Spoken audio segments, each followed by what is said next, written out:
De-escalation techniques para sa mga gwardiya. Magandang araw po sa inyong lahat.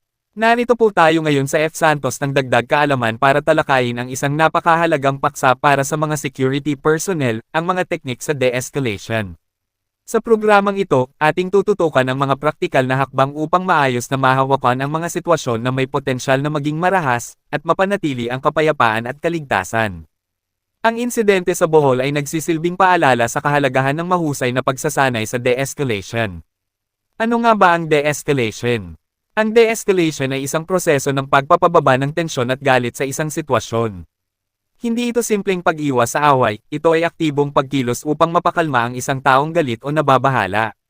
Kailangan ito ng pasensya, empatiya, mahusay na komunikasyon, at pag-unawa sa body language.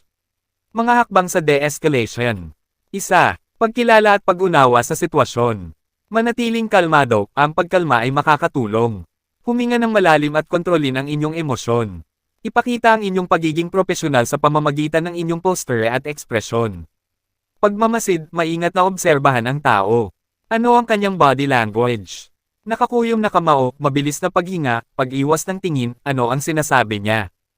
Ano ang kanyang tono ng boses? Ano ang kanyang emosyon? Pag-unawa, subukang maunawaan ang pananaw ng tao. Bakit siya nagagalit o nababahala? Ano ang kanyang mga pangangailangan?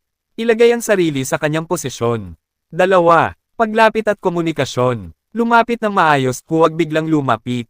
Magpakita ng mahinahong postura at ekspresyon. Panatilihin ang isang ligtas na distansya. Iwasan ang direktang pagtitig na maaaring ma-interpret bilang paghahamon.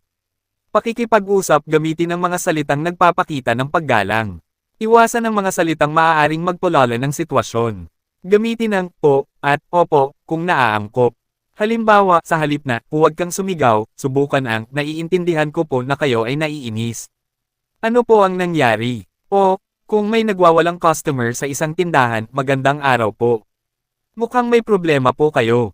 Paano po kita matutulungan? Pakikinig, active listening, bigyan ng pagkakataon ng tao na makapagsalita. Makinig ng mabuti at ipakita na naiintindihan mo siya sa pamamagitan ng pag-nod, pag-uulit ng kanyang sinabi sa maikling paraan, kung tama ang naintindihan ko po, at paggamit ng mga verbal cues gaya ng naiintindihan ko po, sige po, ituloy ninyo, o may iba pa po ba? Paggamit ng empatiya, ipakita na naiintindihan mo ang kanyang nararamdaman. Halimbawa, mukhang napakahirap po ng pinagdadaanan ninyo. O, naiintindihan ko po ang inis ninyo dahil sa sitwasyon. 3. Pagresolba ng problema. Paghahanap ng solusyon, sama-sama kayong maghanap ng solusyon na nakakatuwa sa inyong dalawa. Magtanong ng mga open-ended na tanong para makuha ang buong istorya. Pagiging makatarungan, siguraduhing patas ang inyong pagtrato sa tao. Maging objektibo at iwasan ang pagiging personal. Pag-aalok ng tulong, kung kinakailangan, mag-alok ng tulong sa tao.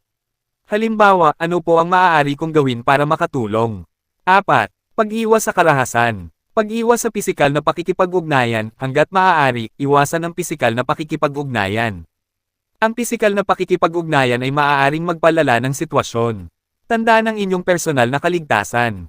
Pagtawag ng tulong, kung kinakailangan, tawagan ang inyong supervisor o ang pulisya. Iulat ng maayos ang sitwasyon. Mga halimbawa ng de-escalation techniques.